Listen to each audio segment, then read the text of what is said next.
Assalamualaikum warahmatullahi wabarakatuh dan selamat sejahtera kepada semua.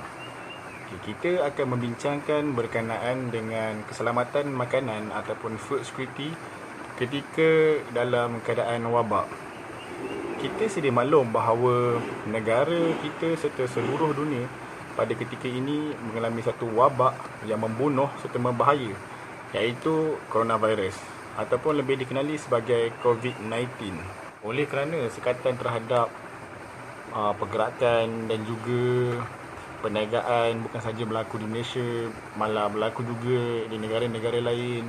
Rantaian pengeluaran serta bekalan menjadi terancam kerana terdapat beberapa negara pengeksport telah mengekang ekspor ke negara-negara pengimport, dan hal ini juga termasuklah bekalan makanan. Keadaan seperti ini telah menyebabkan rakyat mula panik dan juga risau adakah bekalan makanan domestik cukup ataupun tidak sepanjang berhadapan dengan wabak berbahaya ini. Jadi rakyat mula panik sebelum PKP ataupun Perintah Kawalan Pergerakan dilaksanakan, di mana mereka membeli barangan secara begitu banyak kuantiti. Jadi, apakah itu food security ataupun jaminan makanan? Secara amnya, jaminan makanan ditakrifkan sebagai satu situasi apabila individu atau isi rumah pada bila-bila masa memiliki akses ekonomi dan juga fizikal ke atas makanan yang cukup, selamat dan juga berkhasiat, di mana ia memenuhi keperluan dan citarasa pemakanan untuk hidup yang aktif dan juga sihat. Menurut Pertubuhan Makanan dan Pertanian Bangsa-Bangsa Bersatu iaitu FAO, terdapat 4 komponen yang menjadi tunjang kepada jaminan makanan, iaitu yang pertama, availability, ketersediaan makanan merujuk kepada keperluan untuk adanya sumber yang boleh harap dan konsisten untuk mendapat makanan yang berkualiti. Yang kedua, accessibility, iaitu capaian makanan merujuk kepada kemampuan setiap individu atau isi rumah untuk menghasilkan dan membeli makanan dengan sumber yang mencukupi.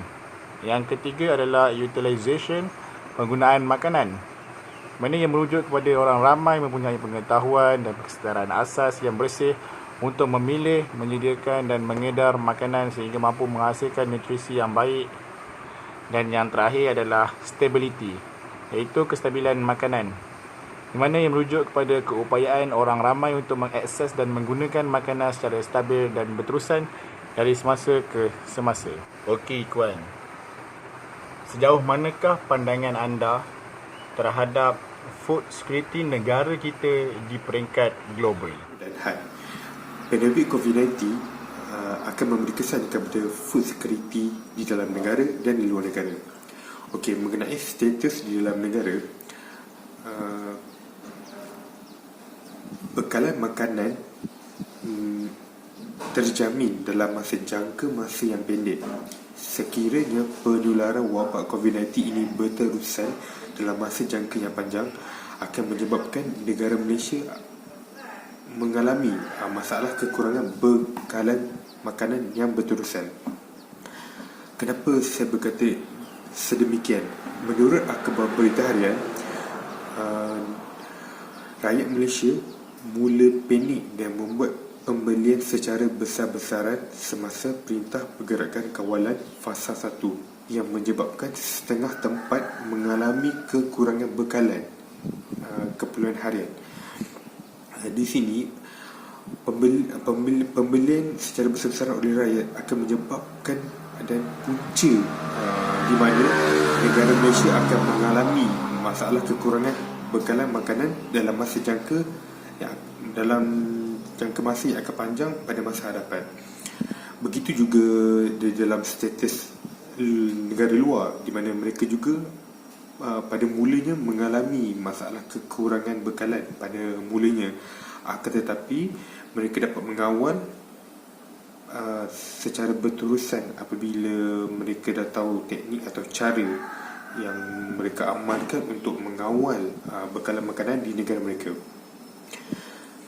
Okey, oleh itu Al-Hafiz akan menerangkan cara penambahbaik food security di negara ini. Sekian, terima kasih. Okey, terima kasih saudara Ikhwan kerana memberikan penjelasan yang agak menarik. Okey, di sini saya ingin membahaskan beberapa perkara tentang food security di negara kita ini. Mungkin tajuk yang saya ingin sampaikan mungkin yang sudah ada beberapa orang mungkin sudah ramai yang tahu. Jadi saya akan membahaskan tentang bekalan makanan mentah iaitu ayam. Peningkatan harga ayam pada hampir musim perayaan ini. Saya ingin memberitahu beberapa perkara tentang peningkatan harga ayam ini. Saya dimaklumkan bahawa harga ayam agak tinggi ketika hampir musim perayaan. Di sini saya ingin menyatakan bahawa sebelum ini juga harga ayam akan meningkat di hampir musim perayaan, tetapi dikenakan harga kawalan. Okey, sebelum dikenakan harga kawalan pada musim ini, harga ayam sekilo hampir RM8.5, dan setelah dikenakan harga kawalan jatuh kepada RM7.5 sekilo. Okey, di sini menunjukkan kawalan harga ayam ni tidak menentu, tidak tetap. Dia akan mengikut kepada bekalan ayam juga, kuantiti. Disebabkan kuantiti ayam yang semakin berkurang, disebabkan itu harga ayam meningkat. Kenapa kuantiti ayam berkurang? Disebabkan perintah pergerakan kawalan ini. Ramai penternak ayam yang secara besaran ataupun sama ada secara kecilan mengalami masalah untuk mendapatkan bekalan dedak untuk ayam. Disebabkan itu bekalan dedak berkurang, penternak tidak dapat mengeluarkan ternakan, tidak dapat memberikan bekalan yang mencukupi untuk musim perayaan ini.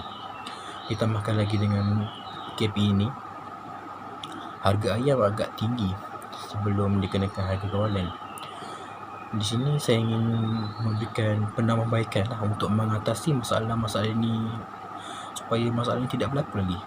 Pertama, saya akan memberi penambahbaikan tentang untuk meningkatkan kualiti pendidikan dalam subjek pertanian.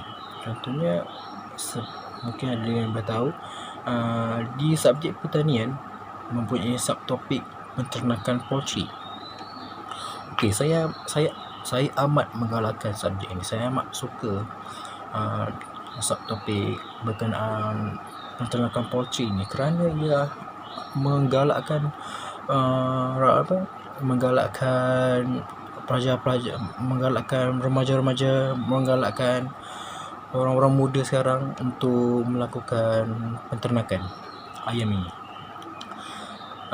Dengan melakukan perkara ini dapat menarik minat golongan-golongan muda ni untuk melakukan peternakan. Mungkin akan sama ada skala besar ataupun skala kecil, itu tidak ada masalah. Tetapi yang penting dapat memberikan bekalan yang mencukupi untuk negara kita.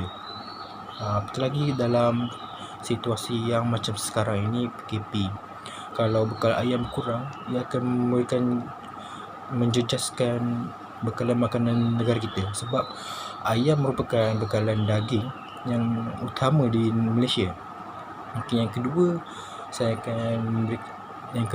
penambahbaikan kedua akan mewujudkan result strategi yang seperti makanan ini yang mencukupi simpanan stok, seperti yang saya cakaplah tadi, untuk meningkatkan stok bekalan daging kita. Dengan menambahbaikan food security ni dengan strategi yang agak kukuh untuk menambah stok kita, dengan ini seperti berlakunya kecemasan seperti PKP ini, kita dapat mengatasi perkara ini dengan tenang, tidak ada masalah yang berlaku. Kalau stok kita berkurang, seperti inilah berlakunya kenaikan harga ayam yang agak tinggi disebabkan permintaan yang tinggi dengan bekalan yang kurang. So peniaga-peniaga mengambil kesempatan untuk meningkatkan harga ayam. dengan melakukan penambahbaikan terhadap food security negara kita, saya jamin bekalan-bekalan makanan kita tidak terjejas. Okey, itu saja daripada saya. Akhir kata saya, stay safe, stay home, kita jaga kita, jaga diri. Okay, saya akan serahkan kepada Saudara Amar. Okey, Saudara Amar, bagaimana pendapat anda tentang perkara-perkara ini? Saya mulakan, saya ingin mengucapkan terima kasih kepada rakan-rakan saya dan terima kasih kepada Al-Hafiz tentang penerangan tentang penambahbaikan food security tadi. Okay, bagi isi yang ketiga adalah meningkatkan lagi teknologi dalam sektor pertanian di negara kita. Terutama sekali pada musim PKP ini, kita perlu memastikan lagi food security tetap stabil dan tidak terjejas. Kita boleh meningkatkan lagi teknologi dengan meniru model pengeluaran tanaman industri yang dihasilkan oleh negara-negara luar yang lain, supaya pengeluaran makanan kita akan jadi lebih bersaing dan komersial. Okay, seterusnya, bagi isi yang terakhir adalah memperkukuhkan lagi hubungan diplomatik melalui dasar luar negara, terus kukuh dari segi ekspor dan import. Hal ini kerana macam negara kita, pengeluaran beras adalah tidak cukup kepada penduduk di Malaysia. Jadi kita mengimport beras daripada negara luar seperti apa yang kita tahu, seperti negara Thailand. Mereka mempunyai teknologi dan pengeluaran mereka memang banyak, dan kita, negara Malaysia, banyak mengimport daripada negara Thailand, terutama sekali dari segi produk beras. Okay. Jadi itu saja daripada saya bagi menambah baik food security di Malaysia. Terima kasih. Itu saja daripada kami. Be safe wherever you are and just stay at home. Sekian, terima kasih.